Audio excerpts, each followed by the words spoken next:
Hi, what's up guys? This is Luz Miranda and you are watching at my channel.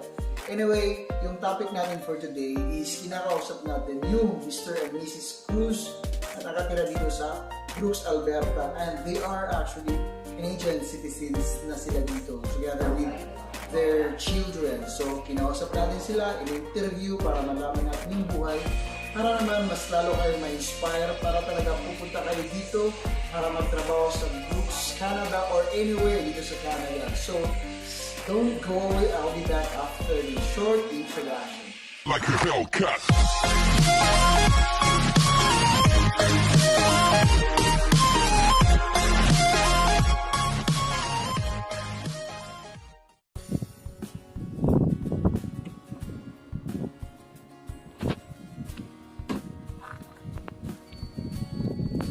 Hello, my name is Vicilin Cruz and I came from the Philippines. Actually, I was born in Jongan, Romblon, but I stayed in Marikina, Metro Manila for almost like more than 30 years. Nung nag-start ako pumunta ng Manila, 1983 when I started going on my college, first year college ako doon, and I studied business administration, commerce, major in economics, and then when I graduated, I got a work in the government in National Archives. I worked there as a clerk 1, and it's really a good job because I was permanent and I have a good salary also.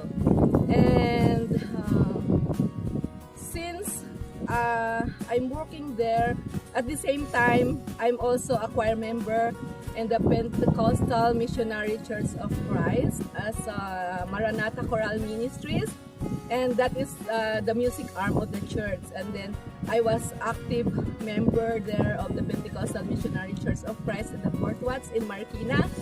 And as the time goes by, I never noticed the time that I was already me and my boyfriend before, and now is my husband, Brother Raul Cruz. We've been like more than 10 years na mag-boyfriend. Hindi namin namalayan dahil we're so busy in our choir. We do concert in different places.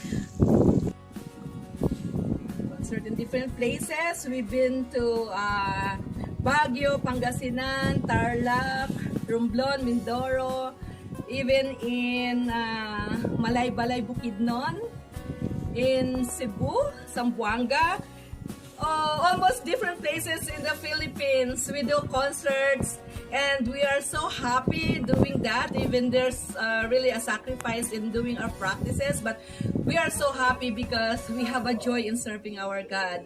And also, when we got married in 1993, our relationship with my boyfriend was more than 10 years, and then we got married. And God blessed us 3 children, and the name is Kirk, my eldest son, who is now 3rd year Bible student in US, and he is handling a church in Tampa, Florida, a pioneering church. And also, my second child, my daughter Caitlin Cruz, is in 1st year Bible student.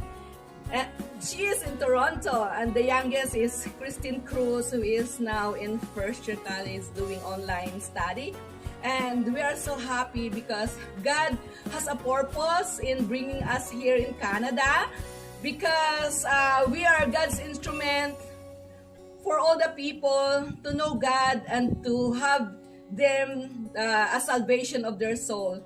And as I know, when my husband is the first time came in here in Canada, 2017, that is January, my husband already started up the church here in Brooks as a pioneering church, and he handed the church, he started the church here, and he converted a lot of families, mostly brothers working in JBS. And God is really so gracious to us, and even though we are far back home in our family, but we have the joy in our hearts because we are God's instrument in bringing people to God for them to have a salvation of their soul.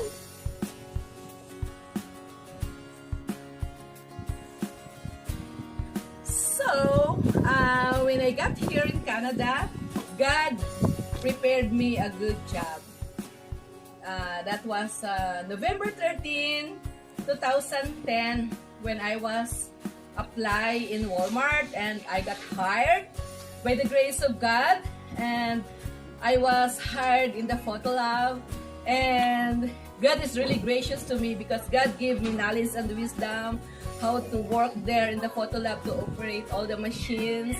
And I was so blessed because God, in a matter of just a year or more than a year, I was a full-time associate in Walmart.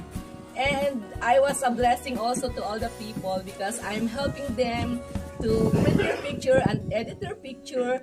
And by God's grace, to God be the glory, I'm working there 10 years or 1 decade already, and my anniversary was November 13, 2020. Sa lahat ng gustong nangangarap na pumunta dito sa mayamang bansang Canada, my advice to you is you have self-confidence. Una sa lahat, mag-pray, ipagkatiwala sa Panginoon because we know that nothing is impossible with God. Kaya magsikap, humingi ng tulong sa Panginoon at lahat ng ating mga pangarap sa buhay ay magkakaroon ng katuparan. To God be the glory.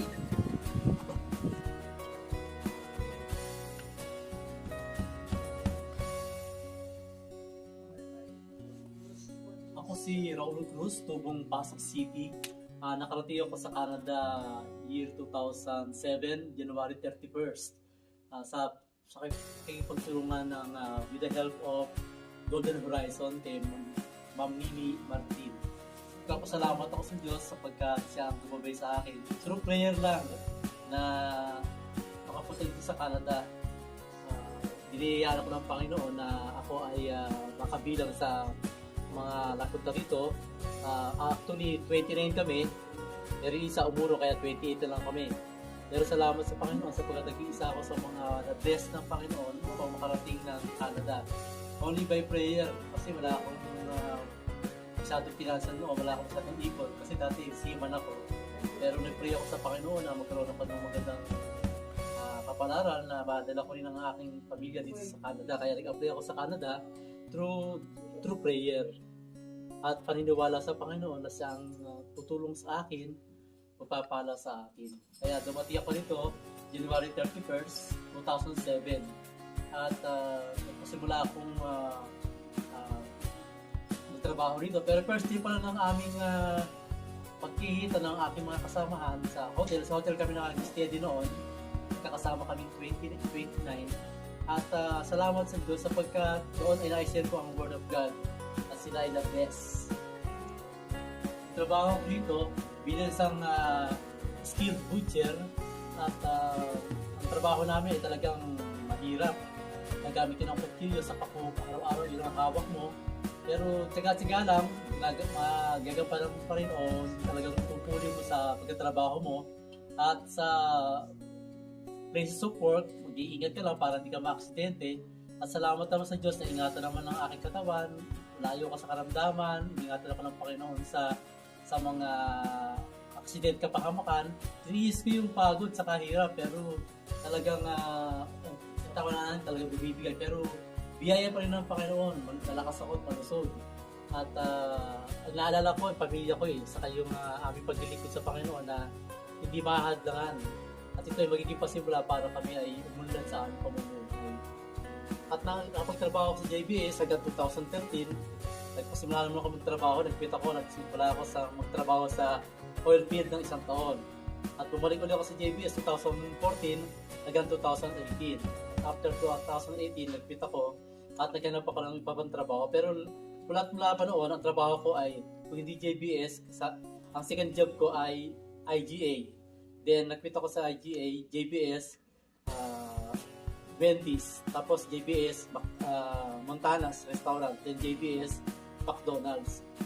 Dalawang trabaho, mahirap, pero dahil sa meron tayong goal, pamilya natin at ang church, hindi ako pinabayaan. Hindi ako malusog, malakas sapagkat meron kang goal. Basta meron kang goal sa buhay mo at kasama-sama ka mo ng prayer at pananalig sa Panginoon, tatagumpay ka.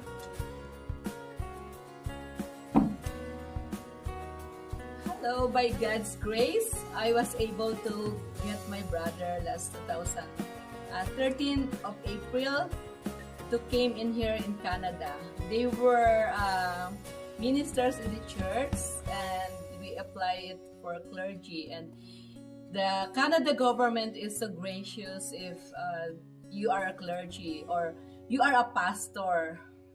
Hindi siya mahirap i-apply papunta rito. And by God's grace, that was April 2013, na yung brother ko, Pastor Dennis Lachica, and his family, together with his wife, Pastor Alice Lachica, and the child, Dea Lachica, was here.